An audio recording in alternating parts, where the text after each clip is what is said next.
नमस्कार साथियों, मैं अमित भंडारी एक बार फिर से स्वागत करता हूं आप सभी लोगों का आपके अपने YouTube चैनल पर। इस वीडियो पर मैं आप सभी लोगों के लिए आप लोगों के आने वाले वन दरोगा एग्जाम से संबंधित प्रमुख साइंस के क्वेश्चंस लेकर आया हूं। तो इस वीडियो को शुरू करने से पहले मेरी आप सभी लोगों से रिक्वेस्ट है कि आप सभी लोग इस वीडियो को ज़रूर लाइक करिए और इस चैनल को ज़रूर सब्सक्राइब करिए। तो देखो, यहाँ पर वीडियो को हम शुरू करेंगे और वीडियो के बारे में मैं आप लोग को एक बात बता दूं कि यहाँ पर मैं आप सभी लोगों के लिए बेसिक क्वेश्चंस लेकर आया हूँ। क्योंकि जब आप लोग का बेसिक स्ट्रांग होगा, जब बेसिक क्वेश्चन आप लोग के स्ट्रांग होंगे, तभी आप लोग किसी भी सब्जेक्ट को डीपली समझ सकते हो, पढ़ सकते हो। अगर देखिए, सीधे सीधे अगर आप लोग डीपली घुस जाएंगे तो कॉमन सी बात है, आप लोग कुछ भी समझ में नहीं आएगा, एक दिमाग के अंदर खिचड़ी जैसा बन जाएगा वो पूरा का पूरा। तो किसी भी सब्जेक्ट को समझने से पहले हमें उस सब्जेक्ट के बारे में पूरा पहले बेसिक अच्छे से मालूम होना चाहिए। तो इस वीडियो को शुरू करते हैं। तो पहला प्रश्न है हमारा, यहाँ पर सारे के सारे वन लाइनर्स प्रश्न होंगे।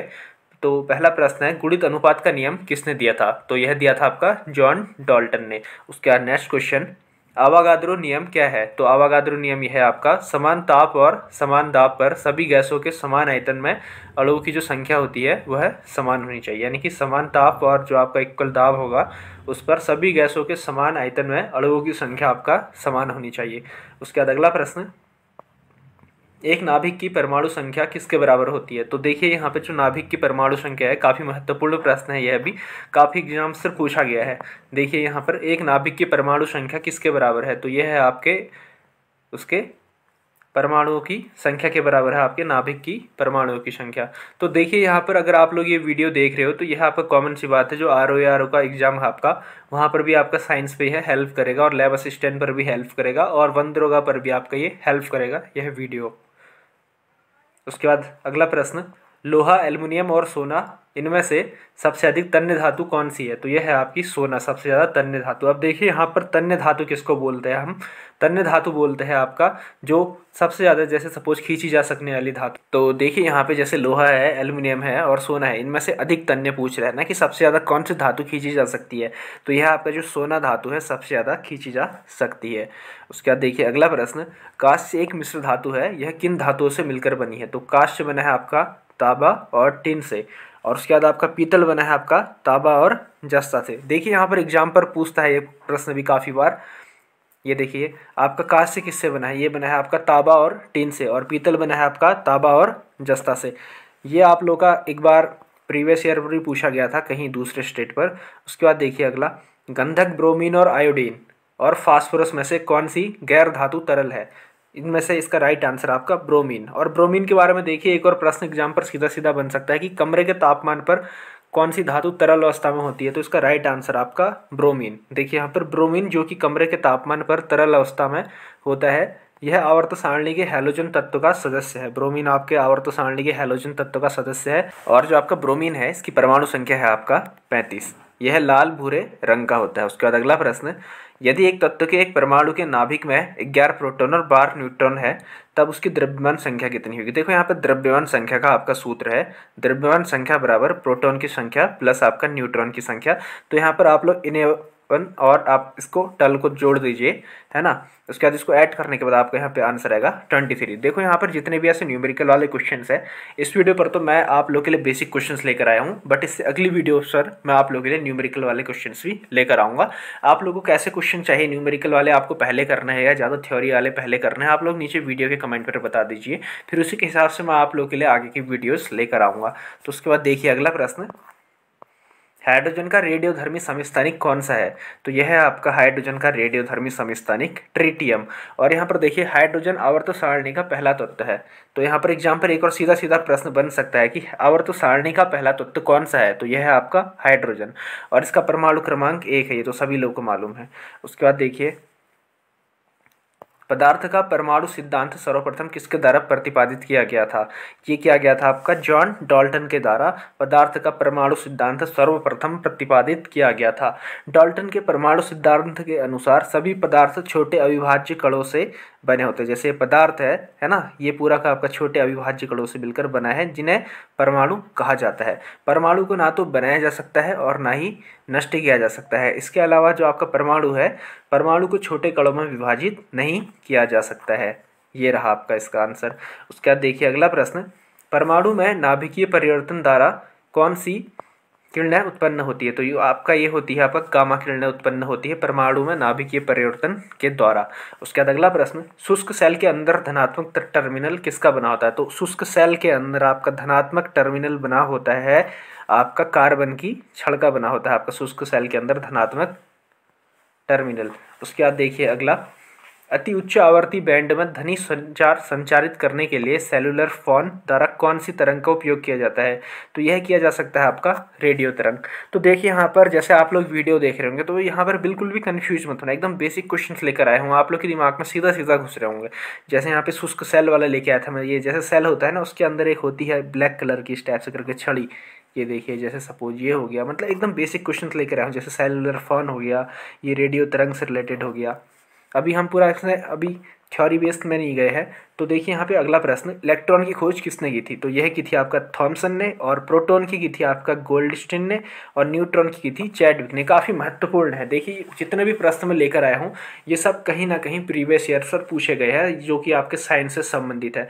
तो आप लोगों से रिक्वेस्ट है इस वीडियो को पूरा का पूरा देखना और स्किप मत करना। जब आप लोग का बेसिक एकदम अच्छे से कंप्लीट होगा, बेसिक पे आप लोग की पकड़ बहुत ही बेटर होगी, उसके बाद आप लोग डीपली घुस सकते हैं किसी भी सब्जेक्ट पर, और आप लोग को डीपली उस सब्जेक्ट काफ़ी बेटर तरीके से समझ पर आएगा।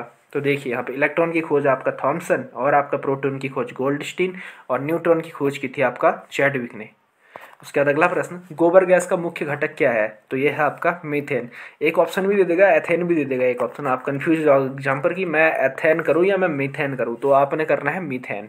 उसके बाद अगला प्रश्न, आसानी से झाग नहीं देने वाला जल क्या कहलाता है? देखिए आसानी से जो जल झाग नहीं देता है तो वह कहलाता है आपका कठोर जल।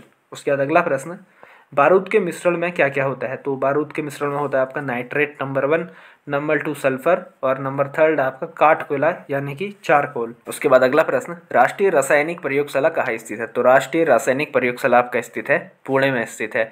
उसके बाद अगला प्रश्न, चट्टानों पर से गुजरने के बाद जल में क्या घुल जाने से वह कठोर हो जाता है? तो इसका राइट आंसर आपका कैल्शियम कार्बोनेट। उसके बाद अगला प्रश्न, कौन सी धातु बिजली का सबसे अच्छा चालक होती है? बिजली का सबसे अच्छा चालक होती है आपकी चांदी। इसको याद कर लिए, चौ से चालक, चौ से आपका चांदी। काफ़ी सिंपल है। उसके बाद अगला प्रश्न, वह जल जो साबुन के साथ रगड़ने पर शीघ्रता से एवं अधिक झाग देता है? तो यह हो गया आपका मृदु जल।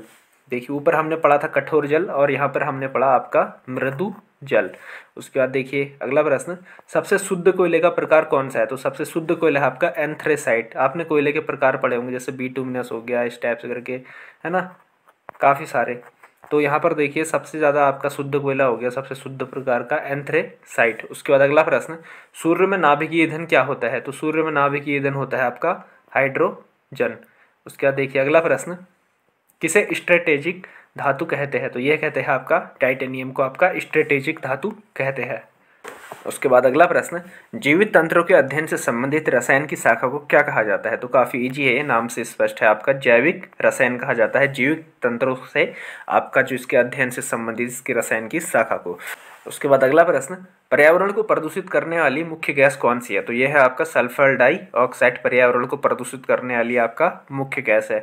उसके बाद अगला प्रश्न, संक्रमण तथा अपक्षय को रोकने वाली औषधि क्या कहलाती है? तो कॉमन सी बात है, संक्रमण और अपक्षय को रोकने वाली प्रतिरोधी हो गई, इसका राइट आंसर आपका प्रतिरोधी। उसके बाद अगला प्रश्न, लार की प्रकृति कैसी होती है? लार होता है आपका अम्लीय। उसके बाद अगला प्रश्न, आग बुझाने के लिए कौन सी गैस का उपयोग किया जाता है? तो इसका राइट आंसर कार्बन डाइऑक्साइड। और यह काफ़ी महत्वपूर्ण प्रश्न है, काफ़ी बार पूछा गया है। यहाँ पर देखिए एक प्रश्न आ सकता है कि आग जलाने के लिए और आग बुझाने के लिए, आग जलाने के लिए आपका यूज होती है ऑक्सीजन और आपका आग बुझाने के लिए यूज होती है आपका कार्बन डाइऑक्साइड। उसके बाद अगला प्रश्न, सागर जल में सर्वाधिक मात्रा में पाया जाने वाला पदार्थ कौन सा है? तो यह है आपका साधारण लवण। तो देखिए वीडियो के बीच में मैं आप सभी लोगों को बता दूं, आप सभी लोग हमारे वीडियो के डिस्क्रिप्शन पर दिए गए लिंक पर क्लिक करिए, वहां पर टेलीग्राम ग्रुप का लिंक होगा, वहां पर जुड़कर आप लोग हमारे साथ हमारे प्रैक्टिस सेट वाले ग्रुप पर भी जुड़ जाओगे। करीबन वहां पर हमारे साथ 40,000 प्लस लोग वहां पर हमारे साथ जुड़ चुके हैं। रात के 9 बजे टेस्ट लिया जाता है, फ्री ऑफ कॉस्ट है। करीबन हज़ारों लोग वहाँ पर टेस्ट देते हैं। अगर आप लोग वहाँ पर आओगे टेस्ट दोगे तो नंबर 1 एकदम फ्री है, नंबर 2 ये कि आप लोग को पता चलेगा आपका लेवल कितना और कितनी और तैयारी करने की ज़रूरत है। अभी ज्वाइन मत होना वहाँ पर, आप लोग पहले पूरी वीडियो देख लीजिए। इस वीडियो के बाद आप लोग वहाँ पर ज्वाइन हो जाना हमारे टेलीग्राम ग्रुप पर। वीडियो के डिस्क्रिप्शन पर आप लोग को लिंक मिल जाएगा, तो पहले वीडियो देखिए अच्छे से, उसके बाद ज्वाइन हो जाना वहाँ पे। उसके बाद देखिए मिट्टी में क्षारकत्व घटाने के लिए उसमें क्या मिलाया जाता है। कॉमन सी बात है, मिट्टी में क्षारकत्व घटाने के लिए उसमें मिलाया जाता है आपका जिप्सम।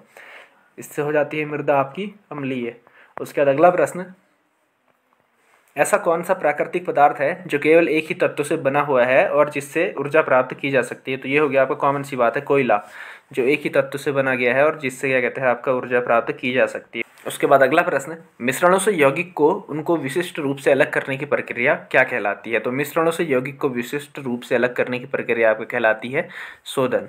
उसके बाद अगला प्रश्न, पृथ्वी पर पाए जाने वाले प्रमुख तत्वों में सोडियम का प्रतिशत कितना है। तो सोडियम का प्रतिशत आपका 2.83% आपका सोडियम का परसेंटेज है। उसके बाद अगला प्रश्न, आधुनिक आवर्त सारणी में परमाणु संख्या 57 से लेकर 51 तक का जो आपका 57 से लेकर 71 तक को क्या कहते हैं। तो ये कहलाती है आपकी लेंथेनाइट श्रेणी, 57 से 71 तक की।